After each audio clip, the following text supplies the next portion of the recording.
ఇవాళ తెలంగాణ రాష్ట్రం ఏర్పడి ఒక 10 సంవత్సరాలు 11 సంవత్సరాలు దాటిన తర్వాత విద్యారంగం గురించి మనం ఇంత సీరియస్ గా ఆలోచిస్తున్నాం. నిజంగా తెలంగాణ ఉద్యమం జరిగిన 1995 నుంచి మొదలు పెడితే 2014 వరకు ఈ మొత్తం కాలంలో జరిగిన ఉద్యమంలో ఏపీటీఎఫ్ లేదా ఇతర సంఘాలన్నీ చాలా బలంగా పాల్గొన్నాయి కదా. ఏపీఎఫ్, డిటిఎఫ్ లాంటి సంఘాలు, టీపీటీఎఫ్ లాంటి సంఘాలన్నీ, టీటీఎఫ్ లాంటి సంఘాలను ప్రత్యేకంగా తెలంగాణ కోసం పెట్టిన సంఘం కూడా ఎందుకోసం పోరాటం చేశారు? తెలంగాణ అంటే కేవలం భౌగోళికంగా ఒక రాష్ట్రం ఏర్పడడం మాత్రమే కాదు, తెలంగాణలో ప్రజాస్వామ్యయుతమైన విద్య కావాలి, భిన్నమైనటువంటి సెక్టార్లు ఉన్న విద్య బద్దలైపోయి అందరికీ ఒకే విద్య రావాలి అనే ఒక ఆలోచనతో ఉపాధ్యాయులుగా మీరు అందులో పాల్గొన్నారు. ఉపాధ్యాయులుగా మీ విద్యార్థులని చైతన్యం చేసి ఆ ఉద్యమంలో పాల్గొనేటట్లు చేశారు. లక్ష్యం ఏమిటి? మనం ఎవరో ముఖ్యమంత్రులంగా, మనం ఎవరో మంత్రులంగా, ఎమ్మెల్యేలంగా రాష్ట్రం ఏర్పడితే ఏం జరుగుతుంది, కనీసం విద్యారంగం బాగుపడుతుందేమో అని మనం అనుకున్నాం. ఇవాళ సమాజం ఒకప్పట్లాగానే చాలా చైతన్యం వచ్చింది, సమాజంలో చాలా ఎరుక కలిగింది. ఆ ఎరుక రావటం మూలంగా ప్రజలు తాము సంపాదించిన సంపాదనలో 70 నుంచి 75% విద్యారంగం మీద ఖర్చు పెట్టడానికి సిద్ధపడుతున్నారు. పేద ప్రజలు సిద్ధపడుతున్నారు. ఈ విషయం నాకన్నా మీకే ఎక్కువ తెలుసు. ఎందుకంటే మీరు గ్రామాల్లో ఉండి పనిచేస్తున్నారు కనుక, గ్రామాల్లో ఉండే ఒక శ్రామికుడు, ఒక రైతు, ఒక కూలి తన పిల్లల్ని చదివించడానికి, ప్రైవేటు పాఠశాలకు పంపించడానికి రోజు కూలి చేసి కష్టపడి సంపాదించిన డబ్బును ఆ ప్రైవేట్ పాఠశాలలో ఫీజుల రూపంలో ఎంత చెల్లిస్తున్నారో మీరందరూ గమనిస్తున్నారు. ఆ ఎరుక వెనక్కి చైతన్యం వచ్చింది, మా పిల్లల్ని చదివించాలని. ఒక 30 ఏళ్ళు వెనక్కి వెళితే చదివించాలనే ఆలోచన లేని రోజుల్లో మీ పిల్లల్ని చదివించండి అని చెప్పారు మీరు. కానీ మనం చెప్పకుండానే చదివించే ఒక ఎరుక చాలా మందిలో వచ్చింది కనుక వాళ్ళందరూ తమ డబ్బును ఎక్కువ ఖర్చు పెడుతున్నారు. అందుకే ఇవాళ ఆ ఖర్చు అవుతున్న డబ్బంతా పెట్టుబడిదారుల చేతుల కిందకు వెళ్ళాలి, వ్యాపారస్తుల చేతుల కిందకు వెళ్ళాలి. ఆ రైతులు, ఆ కూలీలు, ఆ శ్రామికులు అప్రకాలు ఎందుకు కావాలి? వాళ్ళకి కూడా సమానమైన ప్రభుత్వ విద్య అందుకే వాళ్ళందరూ అప్రకాలు కాకుండా ఉంటారు కదా అనే ఒక కన్సర్న్ తో మనం మాట్లాడుతున్నాం. తెలంగాణ రాష్ట్రం వస్తే ఇది ఏర్పడుతుంది, అందరికీ ఒకే విద్య వస్తుంది, చదువుకోగలిగిన ప్రతి ఒక్కరు బాలబాలికలందరూ ఉచిత విద్య పొందాలి అనే ఒక రైట్, ప్రాథమిక హక్కుల్లో ఒక హక్కు ఉన్నప్పుడు ఆ హక్కును పొందటం అనేది దేశంలో పుట్టిన ప్రతి పౌరుడికి పౌరురాలకి ప్రాథమికంగా విద్య అందటం ఒక హక్కు కనుక అది మనం తెలంగాణలో అమలవుతుంది అని కోరుకున్నాం కనుక క్రియాశీలకంగా తెలంగాణలో ఆ ఉద్యమంలో ఉన్న అనేక ఇబ్బందులు ఎదుర్కొన్నా, కొంతమంది కేసుల పాలై కూడా ఉండి ఉంటారు, కొంతమంది సస్పెండ్ అయ్యి కూడా ఉండి ఉంటారు, కొంతమంది ఇంక్రిమెంట్ కూడా కోల్పోయిన వాళ్ళు ఉంటారు, బహుశా సకల జనుల సమ్మెలో జీతం కూడా కోల్పోయిన వాళ్ళు ఉండి ఉంటారు. అయినా ఇన్ని కోల్పోయి మనం ఎందుకు నిలబడ్డామంటే తెలంగాణ రాష్ట్రం వస్తే విద్య బాగుపడుతుంది అనుకున్నాం. కానీ బాగుపడిందా? లేదే. ఈ 11-12 సంవత్సరాల తర్వాత వెనక్కి తిరిగి చూసుకుంటే ఏం బాగుపడింది? బడ్జెట్, ఉమ్మడి రాష్ట్రంలో బడ్జెట్ ఎంత ఉండింది? ఎంత బడ్జెట్ లో ఎంత పర్సెంట్ విద్యారంగంలో పెట్టారు? తెలంగాణ రాష్ట్రం వచ్చిన బడ్జెట్ ఎంత పెట్టారని చూస్తే నన్నయ్య చెప్పినటువంటి గతకాలం లేదు, వచ్చు కాలం కంటే లెక్కన ఉంది. కానీ ఇప్పుడు నన్నయ్యనే మేనా అని అనుకునే పరిస్థితిలోకి ఎందుకు పెట్టబడుతున్నాం మనం అంటే, ఈ పాలక వర్గాలకి రోజు రోజుకి విద్యారంగం నుంచి తన బాధ్యతను తప్పించుకోవడానికి ప్రయత్నం చేస్తూ ఉన్నాం. ఎందుకంటే ఇందులో సామ్రాజ్యవాదుల ప్రయోజనం కూడా ఉంది. ఈ సామ్రాజ్యవాదుల ప్రయోజనం, మల్టీనేషనల్ కంపెనీల ప్రయోజనం, వాళ్ళ ప్రయోజనాలను నెరవేర్చడం కోసం ఇక్కడ ఉన్న పాలక వర్గాలు వారికి అనుకూలమైన విద్యారంగాన్ని రూపొందిస్తున్నారు. ఆ రూపొందించిన క్రమం అంతా పివి నరసింహారావు గారు మొట్టమొదటి ఎడ్యుకేషన్ శాఖ మంత్రి అయిన తర్వాత ఇక్కడ ముఖ్యమంత్రి అయ్యాక ఉమ్మడి ఆంధ్రప్రదేశ్ రాష్ట్రంలో రెసిడెన్షియల్ అనే ఒక కొత్త విద్యా విధానాన్ని తీసుకొచ్చినటువంటి వ్యక్తి పివి నరసింహారావు. ఈ భిన్నమైన ఏజెన్సీలు ఉండాలని కోరుకుంటున్నాం. ఒకే ఏజెన్సీ ఉండాలి.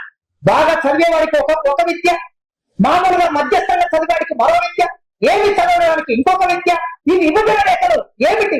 ఈ విభజన రేఖలు ఉండటం మూలంగా విద్యార్థులు మానసికంగా రెసిడెన్షియల్ లో సీట్ వచ్చింది, నవోదయ సీట్ వచ్చింది, మోడల్ స్కూల్లో సీట్ వచ్చిందంటే వాడితో పాటు 100 మంది ఎగ్జామ్ రాస్తే 100 మందిలో ఒకరికి సీట్ వస్తే 99 మంది ఆ ఒకరిని ముందు పెట్టుకొని న్యూనత భావంలోకి నెట్టబడి ఈ ప్రభుత్వ పాఠశాలలో వీళ్ళు ఎందుకు ఉండిపోతారు? ఈ న్యూనత భావాన్ని ఎవరు కల్పిస్తున్నారు? ప్రభుత్వమే తమ బిడ్డల్ని సమానంగా చూడవలసిన ప్రభుత్వం ఒకరు ఎక్కువ ఒకరు తక్కువ అనే భావాన్ని కలిగించడానికి ఆనాడు పివి నరసింహారావు గారు రెసిడెన్షియల్ సిస్టాన్ని తీసుకొచ్చాడు. ఆంధ్రప్రదేశ్ గురుకుల విద్యాలయ సంస్థని నెలకొల్పారు. సర్వే రెసిడెన్షియల్, సాగర్ రెసిడెన్షియల్, ఇట్లా ఆంధ్రప్రదేశ్ లో కొన్ని రెసిడెన్షియల్ ఆ పద్ధతిలో వచ్చాయి. వచ్చిన తర్వాత ఒక పెద్ద మార్పు వచ్చింది. చాలా మంది ఒక 10 సంవత్సరాల ముందు తమ పిల్లలకి ఏపీఆర్ చేసిన సీట్ వస్తే ఆ రోజుల్లో అది చాలా ఎక్కువ. ఇవాళ మన తెలంగాణలో ఉన్న రిటైర్ అయినా లేదా రిటైర్ కి దగ్గర ఉన్న ఆఫీసర్స్ అందరూ కూడా అయితే సర్వేలో లేకపోతే నాగరసాగర్ గురుకులాల్లో చదువుకున్నటువంటి ఆఫీసర్స్ తెలంగాణను పరిపాలిస్తున్నారు. బ్యూరోక్రసీ ఉన్నటువంటి వాళ్ళందరూ ఐఏఎస్ ఐపీఎస్ అందరూ వాళ్ళే. అంటే ఆ రోజుల్లో అక్కడ చదువుకోవటం అనేది ఒక గర్వంగా భావించేవాళ్ళు, గొప్పగా భావించేవాళ్ళు. మరి ఈ గొప్పగా భావించే విభజనని విద్యారంగంలో, సామాన్యమైన విద్యారంగంలో, సాధారణమైన విద్యారంగంలో, ప్రజాస్వామ్యంలో ఉండాల్సిన విద్యారంగంలో ఒక విభజనను తీసుకొచ్చింది పివి నరసింహారావు. ఆయన ఇక్కడ నుంచి కేంద్రానికి వెళ్ళారు. కేంద్రానికి వెళ్ళిన తర్వాత అక్కడ మానవ హక్కుల అభివృద్ధి శాఖ అంటే అసలు మానవుడిని మార్క్స్ అర్థశాస్త్రం ప్రకారం మానవుడిని ఒక వనరుగా భావించడమే తప్పు. మానవుడు వనరు కాదు. ఒక భూమి వనరు, ప్రకృతి వనరు, ఒక చెక్క వనరు, మనిషి వనరు కాదు. మనిషి తన రక్త మాంసాలతో నిర్మాణమైన మనిషి తన మేధో సంపత్తితో సృజనాత్మకమైన ఆలోచనలు చేసే ఒక కళాత్మకమైన వ్యక్తీకరణ మనిషి అంటారు మార్క్స్.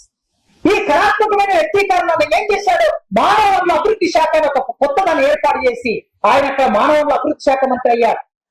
ఎంహెచ్ఆర్డి అంటారు కదా. పివి నరసింహారావు ఏం చేశారు? నవోదయ పాఠశాలను తీసుకొచ్చారు. ఇక్కడ గురుకులాలు సక్సెస్ అయిన తర్వాత నవోదయ పాఠశాలను తీసుకొచ్చారు.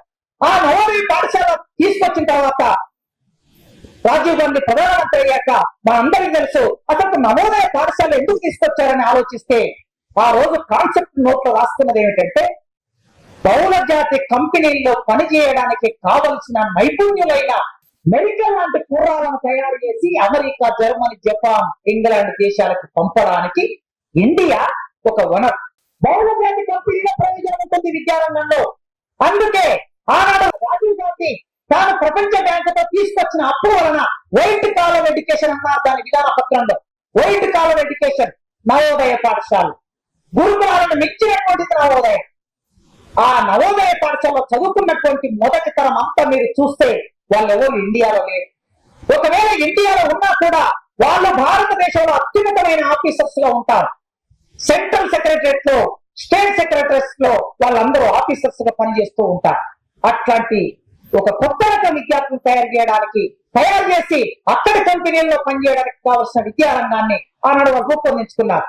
అంటే విద్యారంగంలో ప్రయోజనం తమ భావాలని, ఆధిపత్య భావాలని, పాలకవర్గ భావాలని పోటీ చేసి ప్రచారం చేయడానికి రాజ్యం పనిచేస్తుంది. బహుళ జాతి కంపెనీల ప్రయోజనాలను నెరవేర్చడానికి దానికి కావలసిన విద్యారంగాన్ని రూపొందించి ఆ రాజ్యమే అమలు చేస్తుంది. దానికి ఒక నమూనా మనం రెసిడెన్షియల్ నుంచి మొదలు పెట్టి అక్కడి వరకు చూడొచ్చు. ఇదంతా ఒక క్రమం చూస్తే ఈ తెలంగాణలో ఏర్పడిన తర్వాత కొత్త విద్యాలయాలను రూపొందించడానికి ప్రయత్నం చేశారా? ఒకే నినాదాన్ని ఇచ్చారు. ఒక 7-8 సంవత్సరాల కాలం ఒకే నినాదాన్ని ఇచ్చారు. ఉద్యమ కాలం ఎవరైనా సరే ఐఏఎస్ ఆఫీసర్ నుంచి అటెండర్ వరకు అందరూ ఒకే పాఠశాలలో చదువుకోవాలి. ఐఏఎస్ ఆఫీసర్ నుంచి అటెండర్ వరకు చెప్పినప్పుడు మనం వింటే ఎంత బాధ అనిపించింది, ఎంత ముచ్చటేసింది. రిక్షా కార్మికులైనా సరే, ఐఏఎస్ ఆఫీసర్ అయినా సరే అందరూ కేజీ టు పీజీ ఉచిత విద్య అని అంటే ఎంత బాగా, ఆ నినాదం ఎంత బాగా ఉండింది. అమలు అవుతుందేమో అని చూశా. 10 సంవత్సరాలు చూశా. 10 సంవత్సరాల కాలంలో ఎక్కడైనా కేజీ టు పీజీ ఉచిత విద్య అందిందా? అందకపోగా విశ్వవిద్యాలయాల్లో, డిగ్రీ కాలేజీలో, ఇంజనీరింగ్ కాలేజీలో చదువుకున్న విద్యార్థులకి ఫీజు రియంబర్స్మెంట్ అందిందా? అందరు. చాలా మంది పిల్లలు విద్యని పూర్తి చేయక మధ్యలో వదిలేసి ఉద్యోగాలకు వెళ్ళిపోయారు. చాలా సమస్యలు ఎదుర్కొన్నారు. ఇవన్నీ మనం చూస్తే ప్రధానంగా దేని మీద దృష్టి పెట్టారు? తెలంగాణ రాష్ట్రం ఏర్పడిన తర్వాత విద్యారంగం ఎట్లా సంక్షోభంలో ఉన్నది? మొట్టమొదలు ఈ విద్యారంగానికి సంబంధించి ఒక నిర్మాణాత్మకంగా మనం చూస్తే ఈ నిర్మాణాన్ని సరిచేసే పని చేశారా? సంక్షోభానికి మూలం ఎక్కడుంటుంది? నిధుల లేని మొట్టమొదటి సంక్షోభానికి మూలం నిధుల లేని. ఈ నిధులు లేని ఏ రంగమైనా సరే పాలకులు అనుకుంటే ఆ రంగం నిర్మాణం అవుతుంది. పాలకుడు అనుకుంటే ఆ రంగం ముందుకెళ్తుంది, ఆ రంగం అభివృద్ధి చెందుతుంది. వాళ్ళ ప్రయోజనాల ప్రకారమైనా సరే, వారి వర్గ ప్రయోజనం ఎడగట్టడం కోసమైనా సరే పాలకుడు ఒక్కసారి అనుకుంటే అది అమలవుతుంది. ఈ దేశ ప్రధానమంత్రి మోడీ గారు ఒక అర్ధరాత్రి 500 నోట్లు రద్దు అనుకున్నాడు. రద్దయ్యాయా లేదు? రద్దయ్యా. ప్రణాళిక సంఘం రద్దు అనుకున్నాడు. ప్రణాళిక సంఘం వెళ్ళిపోయి నీతి ఆయోగ్కి వచ్చిందా లేదు? వచ్చి అట్లా మనం ఎన్నినే చెప్పొచ్చు. వాళ్ళు అనుకుంటే ఈ రాష్ట్ర పాలకుడు గత 10 సంవత్సరాల కిందట ఈ రాష్ట్ర పాలకుడు ఈ రాష్ట్రంలో ప్రాజెక్టు నిర్మాణం చేయాలి అనుకున్నాడు. వాటి మంచి తర్వాత కానీ రాష్ట్రంలో తన ప్రాధాన్యత ఏమవుతున్నాడు? ఆయన ప్రాజెక్టు నిర్మాణం చేయాలి, చెరువులు నిర్మాణం చేయాలి, ప్రతి ఇంటికి మంచినీళ్ళు ఇవ్వాలి అనుకున్నాడు. అనుకున్న దాని ప్రకారం ఏం చేశాడు? అనుకుంటే సరిపోదు, కాదంటే సరిపోదు. దానికి కావలసిన నిధులు కేటాయిస్తేనే అది సాధ్యమవుతుంది.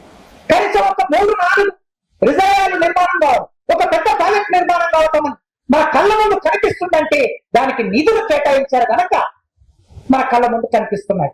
మరి అట్లా ఈ రాష్ట్ర పాలకుడికి అతి ముఖ్యమైన విద్యారంగం మీద ఎందుకు దృష్టి పడలేదు అని మనం ఆలోచించాం. ఎందుకు దృష్టి పడలేదు? ఎందుకు నియామకాలు చేయలేదు? ఎందుకు నిధులు కేటాయించలేదు? ఎందుకు క్లాస్ రూమ్ నిర్మాణం చేయలేదు?